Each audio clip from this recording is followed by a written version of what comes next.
The quiet corners of Windsor Castle have recently witnessed a silent shift in power that very few people outside the royal inner circle truly comprehend.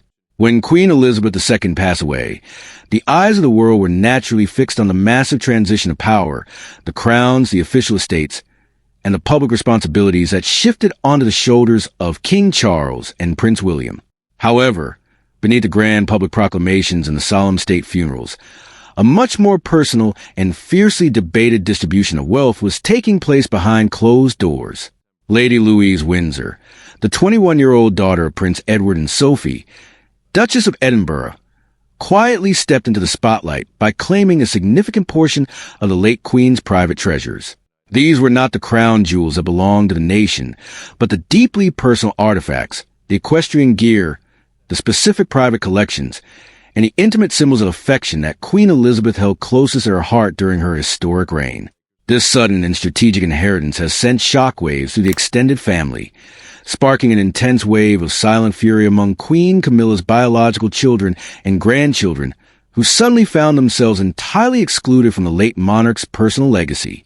The underlying tension isn't merely about the material value of these items, as both sides of the family are financially secure, but rather about the profound message this inheritance sends regarding bloodline legitimacy, and who the late Queen truly viewed as the genuine keepers of the royal flame. For decades, royal watchers have suspected that Queen Elizabeth maintained a quiet favorite among her grandchildren, someone who stayed away from the disruptive headlines, avoided the toxic media spotlight, and maintained the traditional dignified silence that characterized the House of Windsor for centuries. That favorite was Lady Louise, a young woman who has masterfully navigated the complexities of royal life by maintaining a remarkably low profile while cementing her place as the true spiritual heir to her grandparents' passions. Born a month premature in a terrifying medical emergency that nearly cost both her and her mother their lives, Louise always held a deeply precious and unique place in the hearts of both Queen Elizabeth and Prince Philip. As she grew, she didn't chase the public glare or demand the lavish privileges of her birthright. Instead, she chose to live a life of quiet dedication, even working at a local garden center during her university summer breaks and training diligently in the Officer Training Corps at St. Andrews. This grounded nature stood in stark contrast to the dramatic upheavals caused by other younger royals, making her the perfect symbol of continuity for a monarchy desperately trying to preserve its ancient dignity. Long before the Queen's passing, Prince Philip had already set this inheritance drama in motion by bypassing his own children as older grandsons to leave his most cherished personal possessions, his custom-made dark green driving carriage and his beloved fell ponies, directly to Louise. This was a profound passing of the torch, an explicit recognition of the deep spiritual bond they shared through their mutual love for the grueling sport of carriage driving. When the Queen later reinforced this by ensuring Louise received exclusive access and private treasures from her own equestrian collections at Windsor and Balmoral, the line in the sand was drawn with absolute clarity. For Queen Camilla's family, who had worked tirelessly to integrate into the royal fabric and support King Charles through his most turbulent years, this absolute exclusion from the late Queen's private wills feels like a sharp, painful reminder of their status as outsiders. Tom Parker Bowles and Laura Lopez have always been candid about the fact that they are not official members of the royal family, acknowledging that they are merely married into the institution. Yet, having their children serve as pages of honor at the coronation and attending intimate family gatherings gave them a sense of true belonging that has now been abruptly shattered by the stark reality of the late Queen's final decisions. The contrast is bitter and impossible to ignore. While the biological grandchildren who occupy the outer fringes of succession line receive the ultimate tokens of royal legitimacy, Camilla's bloodline receives nothing of symbolic significance.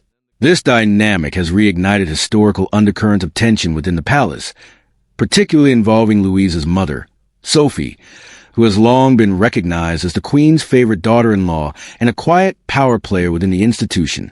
The relationship between Sophie and Camilla has always been wrapped in a layer of complex history, dating back to old scandals and competing roles within the family structure. Now, as Lady Louise quietly accepts these treasured pieces of history, the message echoing through the corridors of the palace is undeniable. The late monarch and her husband did not see the future of the family's inner soul resting with the newly integrated stepfamily, but rather with the quiet, dutiful princess who chose to step back from the titles, but never from the values of her lineage. This developing conflict marks the beginning of a fascinating new chapter in the modern monarchy, where the fight for legacy is no longer fought on public battlefields, but in the precise, unyielding text of private royal wills. The deepening divide within the royal walls becomes even clearer when one examines the intricate details of daily life at Balmoral Castle, the place where Queen Elizabeth felt happiest and most relaxed. For generations, this Scottish estate has served as the ultimate testing ground for royal relationships, a secluded sanctuary where the formal protocols of London are stripped away, and the true dynamics of the family are laid bare. It was here, amidst the sweeping highlands and misty mornings, that Lady Louise Windsor forged an unbreakable, quiet alliance with her grandparents that completely sidelined the rest of the extended family. While high-profile royals like Prince Harry and Meghan Markle increasingly viewed the annual Balmoral summer trips as an obligation or a source of intense media scrutiny, Louise and her younger brother James treated the estate as their genuine second home. They were not there to make grand public appearances or project a calculated image to the global press.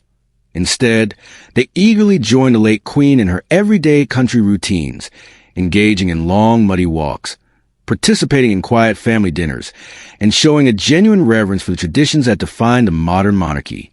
This authentic connection did not go unnoticed by the late sovereign, who watched with immense pride as Louise grew into a young woman who perfectly embodied the exact values of service, discretion, and quiet dignity that the institution desperately needed to survive the turbulent 21st century. The emotional weight of this bond became undeniably visible through the unique sporting legacy that Prince Philip personally chose to pass down to his granddaughter. Carriage driving is not just a casual pastime for the Windsor family. It was a definitive passion of Prince Philip's later years, a highly demanding sport that he helped pioneer and popularize across the United Kingdom after his polo-playing days came to an end. It requires immense patience, physical precision, a deep psychological connection with the horses, and a willingness to brave the harsh British elements without complaint. Out of all his numerous grandchildren, including the future King Prince William and the fiercely competitive athletic cousins like Zara Tindall, it was only the quiet, unassuming Lady Louise who shared this consuming passion with the aging Duke of Edinburgh. Under his direct, watchful guidance, she mastered the complex mechanics of the sport, learning how to handle the massive four-wheel carriages and command the powerful fell ponies with a calm, steady hand that deeply impressed her grandfather. When Prince Philip passed away and his private will explicitly designated that his personal driving carriage, his favorite cap, his whip, and his beloved ponies Balmoral Nevis and Not Lost Storm were to be given directly to the 17-year-old Louise. It was a profound, public statement of validation that echoed loudly through the palace corridors. It signaled to everyone that Louise was a true custodian of his personal heart, a reality that became poignantly clear during his funeral procession when those very ponies stood inside the courtyard of Windsor Castle, their empty seats holding Philip's brown driving gloves as a silent tribute, waiting for Louise to take the reins.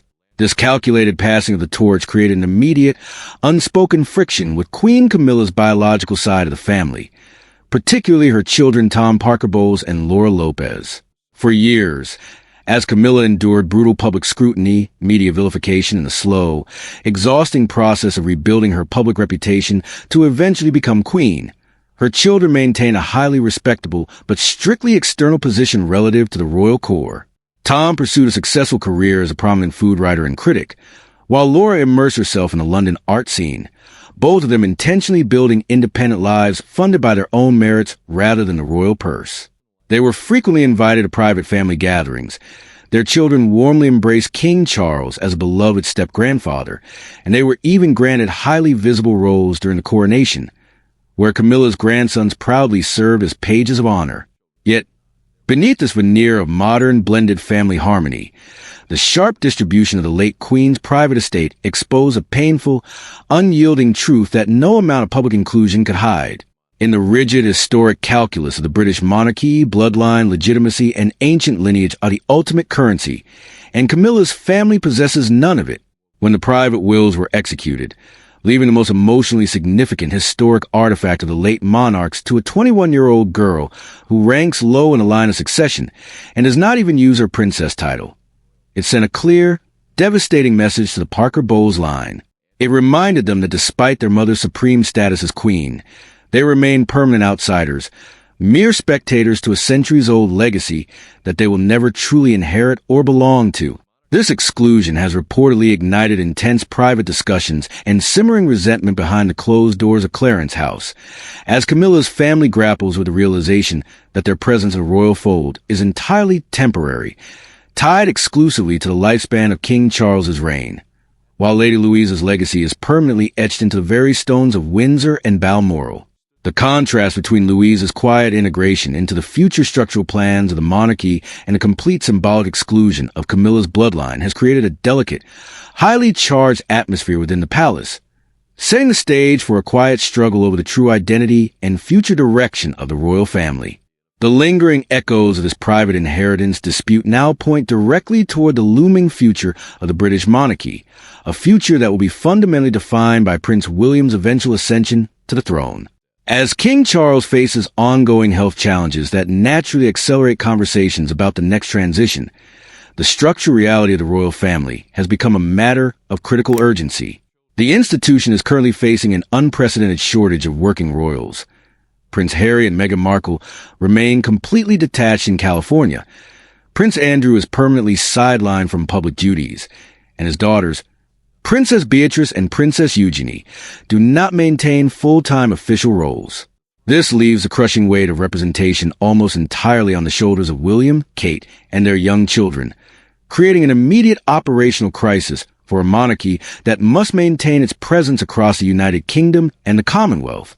In this high-stakes environment, the strategic decisions made by the late Queen Elizabeth and Prince Philip regarding Lady Louise Windsor begin to look less like grandmotherly affection and much more like a meticulously planned, long-term grooming process for the crown's ultimate survival. Royal experts have increasingly noted that William will likely have to follow his grandmother's historic example by formally calling upon his cousins, specifically Lady Louise and her brother James, to step up and rescue the family from burning out under the relentless demands of public service. Louise is uniquely and flawlessly positioned to step into this breach.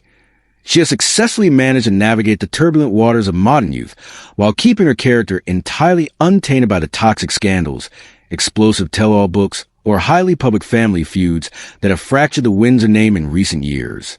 By choosing not to use her HRH princess title when she turned 18, she masterfully defused any potential public backlash regarding royal privilege, quietly attending the University of St. Andrews, training with discipline in the Officer Training Corps, and presented herself as both a deeply grounded modern student and a fiercely loyal member of the bloodline.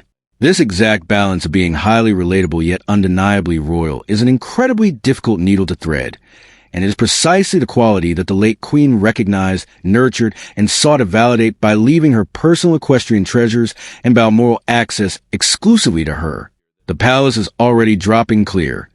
Public hints about Louise's elevated status, such as her prominent inclusion on the Buckingham Palace balcony during major events, standing as the only non-working royal alongside the immediate heirs, a visual statement that was definitely not lost on Queen Camilla's watching family. For the Parker Bowles line, this transition toward William's generation signifies the absolute expiration date of their already fragile proximity to royal power. While King Charles is alive, Tom Parker Bowles and Laura Lopez will always have an honored seat at the table, their mother's position securing them an elite status within the social fabric of the court. But once the crown inevitably shifts to Prince William, the blended family dynamic will transform dramatically, as William maintains a strictly traditional view of the royal core, focused entirely on blood relations and direct lineage. The realization that their brief period of inclusion will culminate in a complete return to civilian life, while Louise, who sits 17th in the line of succession, is quietly positioned to become a central pillar of the future reign, has cemented a deep, irreversible sense of alienation. This underlying friction is no longer just about personal feelings or competing for the affection of a monarch. It has evolved into a quiet, historic struggle over the very sole legitimacy and continuity of the House of Windsor.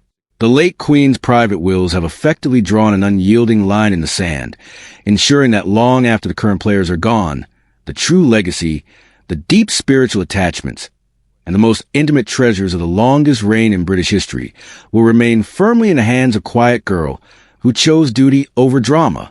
As Lady Louise continues her studies and prepares for the inevitable call to serve the crown, she stands as the ultimate testament to her grandparents' enduring vision, leaving Camilla's family to watch from the permanent margins of history as a true royal bloodline marches confidently into the future.